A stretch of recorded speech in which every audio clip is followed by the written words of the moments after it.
Hello, I'm Michael Pierce, and this is The Human Condition.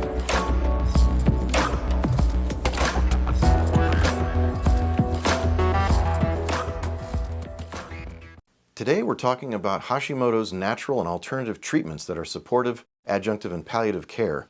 They are not the recognized medical treatments for Hashimoto's. They are supportive types of things that help people that really work, because you can't really claim to treat people if you're not using the standard of care in medicine, which is usually a drug or a surgery.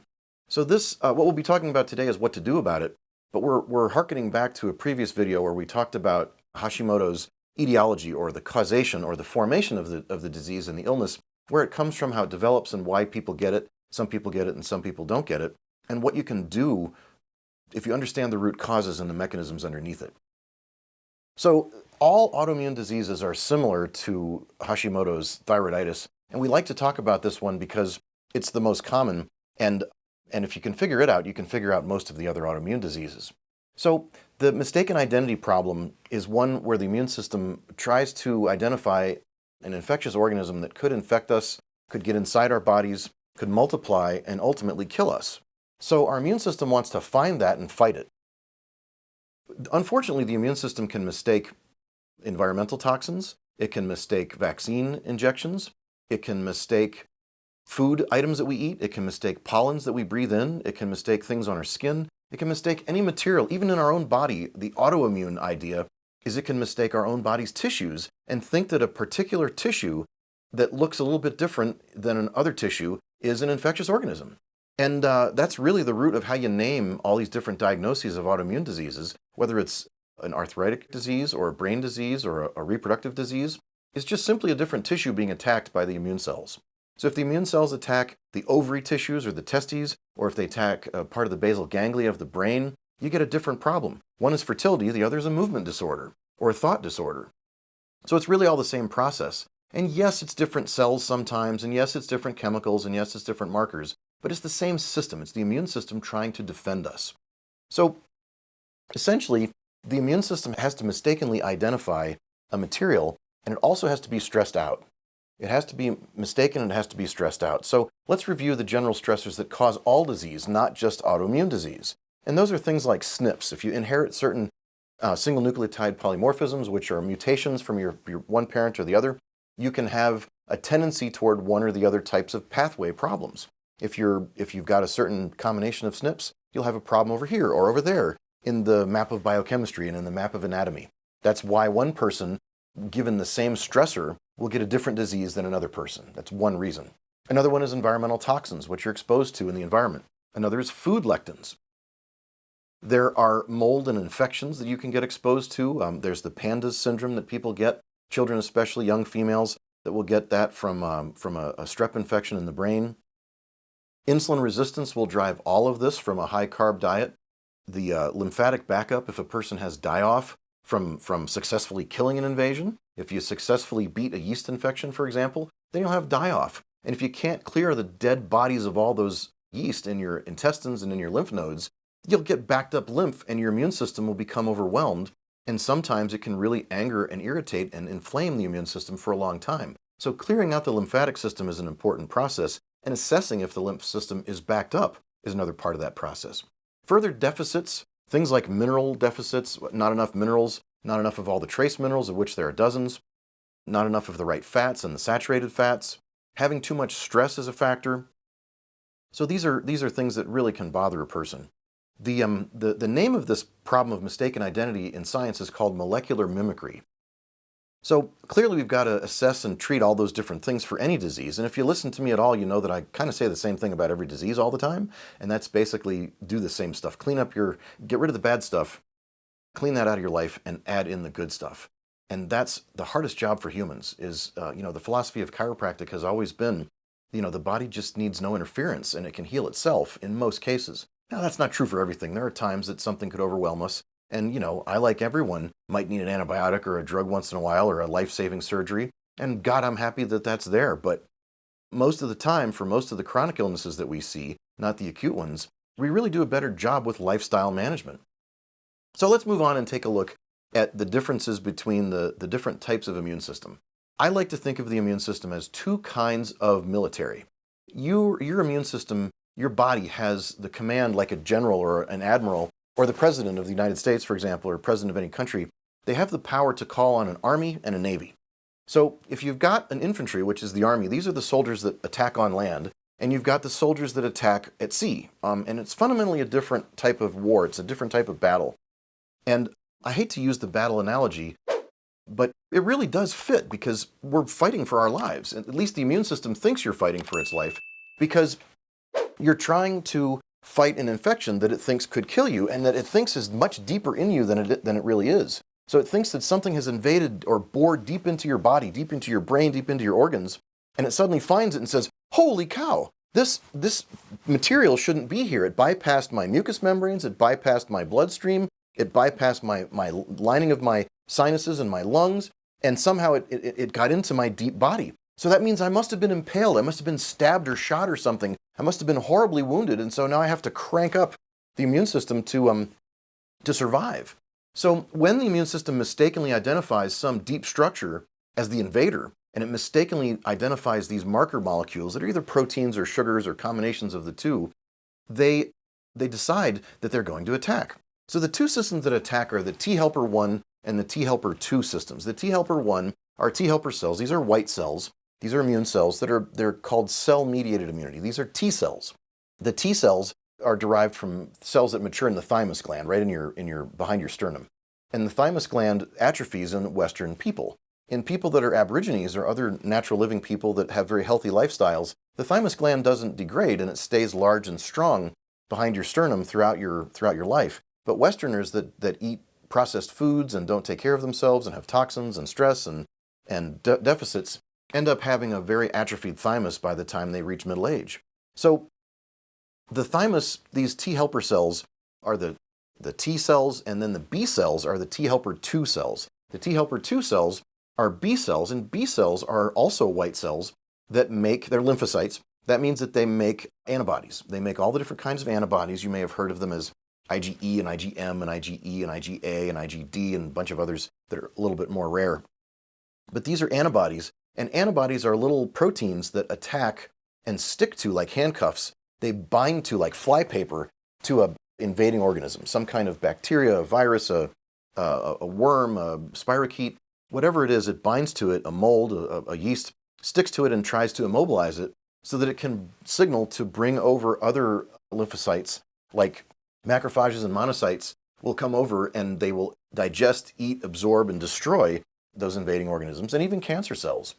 They will eat the cancer cells. Some of the antibodies, especially IgM antibodies, are very large and strong and powerful, and they can kill an organism alone by itself. They don't require the assistance of a local cell to come by and help. So just to review, you got the T cells, which are cellular-mediated immunity. They're the infantry that attack in the cells on the land. And you've got the humoral, which means blood, which is the Th2 or B cells that produce antibodies and release those into the blood. So you've got the Army, the Navy, the infantry, and the Navy. And so they're able to fight in two different fronts, in the cells and in the blood, in the fluids. It turns out that we have genetic tendencies to be stronger for any given invader in either Th1 or Th2 in our genetic code. So people are born that when we run into a certain kind of organism, our genes will be programmed to use more of a Th1 approach or a Th2 approach, and it may be different for each person. There are tendencies that each invading organism will trigger more people to use Th1 and less people to use Th2, but you don't really know what's going to happen. Your body has this inherent ability to choose more Th1 dominant or more Th2 dominant military to fight that organism. So in an autoimmune problem like Hashimoto's or any other autoimmune problem, your body can pick a dominance of one versus the other. And sometimes it dominates and it's successful and the infection goes away and everything calms down. But when you attack your thyroid, there isn't always an infection. You're attacking your thyroid because of misidentification, because of mistaken identity, because of molecular mimicry. So you have a fooled immune system that says, hey, this is a terrible invader, I have to attack that thyroid.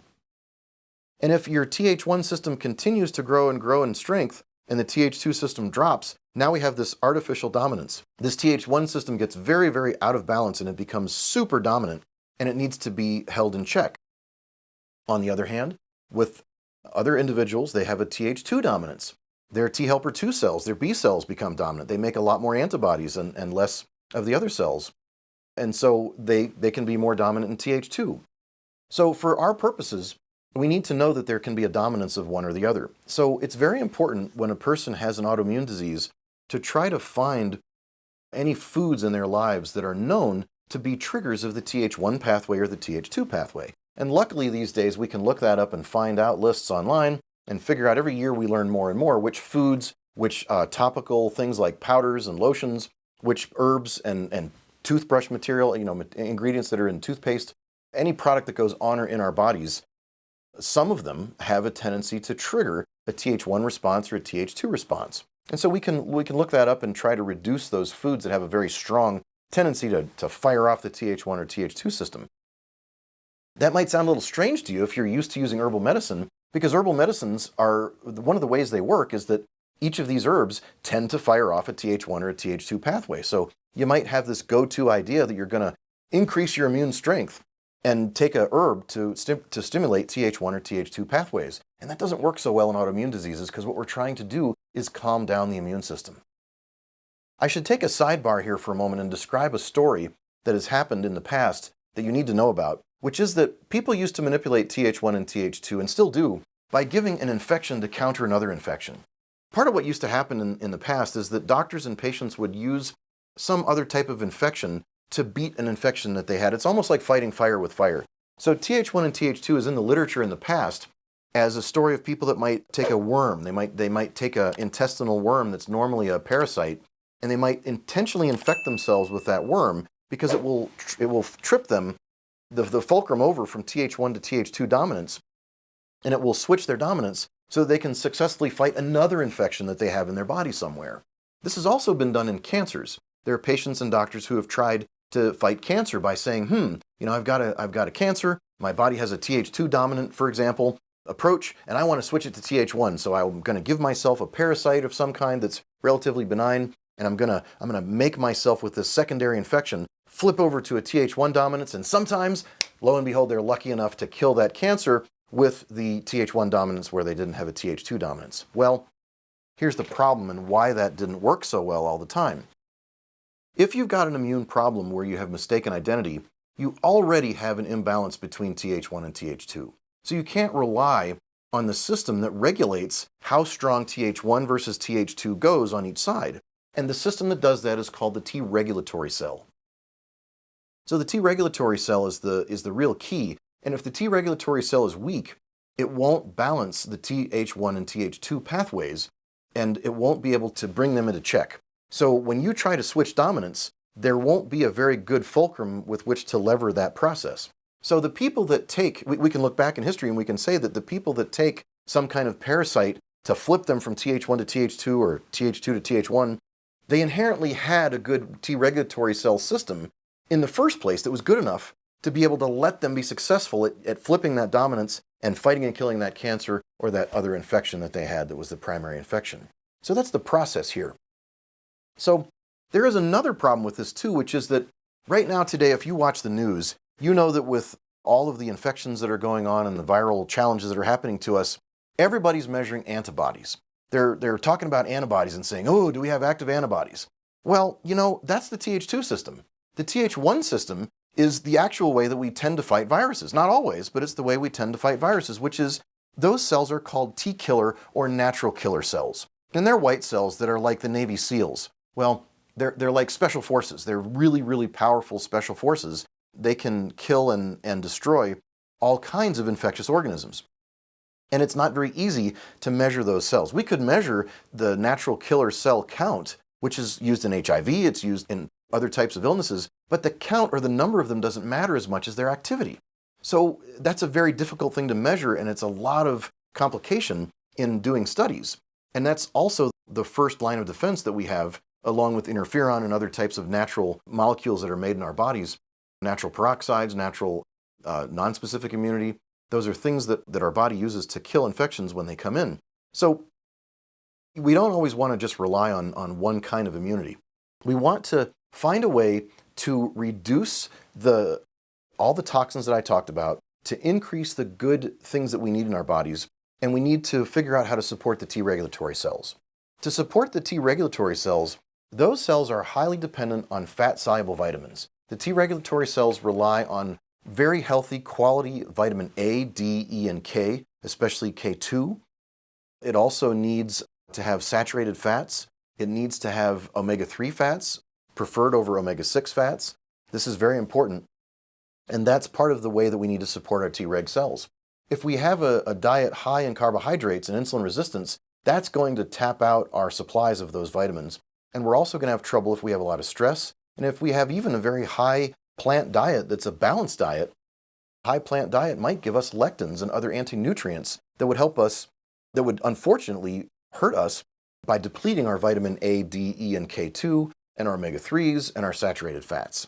So we've got to have saturated fats. We've got to have these different animal foods in many cases. Now, you don't have to be a carnivore. You don't have to be a ketogenic person to be successful, but it helps and it's a little easier. You can be vegan, but you've probably got to be keto vegan to fix this type of problem. And more important than any diet is that you eliminate the various foods that trick the immune system. And so obviously you don't want to pick up infections that would trigger the immune system to make you think and fake you out that you're attacking your thyroid, but you also want to avoid the foods that trick your thyroid, not just infections. And those foods, as I said before, are dairy proteins and gluten proteins, but there are also other proteins in grain that are not gluten. There are other types of lectins and other types of proteins that are in, and anti-nutrient molecules that are in plant foods. They can trigger an attack on your thyroid and your other glands. We need to really track insulin resistance also. So it's important to look at a low-carb diet or a ketogenic diet. If you don't track your carbs and keep them, in many cases, below 25 grams a day, there's going to be a real problem with these insulin surges, and insulin surges will feed those organisms. Further, if you have heavy metal toxicity that's chronic, it's not going to show up in your blood if it's been there for more than 9 weeks after an acute exposure. If you have chronic exposure, you'll see it in the hair sometimes. The hair is a good place to look for it for the last 4 months. And once you see that there is heavy metals, you need to know that a lot of the organisms that feed off of heavy metals are very dangerous and they can trigger the thyroid. So that would be things like mold and things like fungi and things like cancer cells and things like bacteria and other parasites. There's lots of organisms that like to metabolize heavy metals, even though we are poisoned by heavy metals. So heavy metals can hurt you in a couple of ways, at least 3 ways. Number one, they can poison your own enzymes. Number two, they can fuel and feed the enemy and make them grow. And number 3, they can impair your immune system and make your immune system unable to identify which material it should fight and which material it should say, you're okay, I won't battle you. So eliminating the lectins and having an elimination diet is the real key. And there's no simple answer to this. There's no way that somebody can tell you what to eat and what not to eat. You just have to start doing an elimination diet, which means taking away clusters of foods or individual foods for at least 2 weeks, probably 3 or more if you're really autoimmune, and then sometimes adding them back. Now, here's the problem. If you're seriously autoimmune, you react more to food lectins than other people. Now, if I eat a food lectin and I'm not autoimmune, I can stop eating it and 2 or 3 days later I feel fine. And that's true for most people. So an elimination diet gives you instant feedback within a couple days.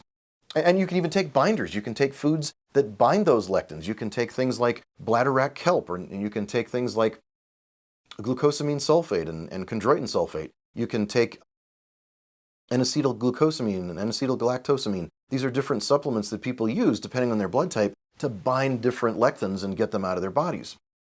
Dr. Gundry talks about this. And then, of course, the evils of lectins are talked about by several folks. Dr. Paul Saladino talks about that in the Carnivore Code. And then you see Zoe Harcombe talk about the dangers of fibers and the lectins that are involved in plant foods that are otherwise considered very healthy. This idea that you've got to eat those foods may be something that you have to revisit, because if you do eat foods that fire off your autoimmunity, you can have reactions for more than 40 days. You can find your immune system will have trouble sometimes from a single exposure. Sometimes you can see elevations of IgG for 6 months. So a person can be really sick from one exposure, and it's much harder for the autoimmune patient to deal with than for the everyday food-sensitive person who doesn't have a food allergy. An allergist or immunologist would test them and say, you don't have a true allergy to this food, but you have a sensitivity because it's a reaction with a different antibody, or there's no antibody reaction, and it's just lectins reacting with your intestine. And so, if you have a true allergy, that's IgE. If you have a sensitivity, that may be other antibodies or no antibodies and just lectin reactions. And then the last group would be the true autoimmune patients that have autoimmunity, and they're forming an autoimmune reaction, cross-reaction to their own cells, those people are going to have a real problem. It's going to take a long time. So this is why no doctor can tell you what to eat and what not to eat, because you are individually different. So you've got to do this elimination diet and go through this painful process of talking to a doctor that knows how to interpret your symptoms and knows how to order certain lab tests, except that there's no great lab tests that will tell you what's going on. Let's end on talking about what to do if you are exposed and you are an autoimmune patient and you're exposed to a lectin that triggers your autoimmunity.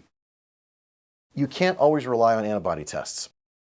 As we said, sometimes the immune system is weakened and you have to have looked at how your immune system is doing, which means your doctor has to look at complement, your doctor has to look at total IgA, total IgE, total IgG, total IgM antibodies, and they need to look at your overall system of can you react? Can you mount an immune response? Do you have an immune deficiency?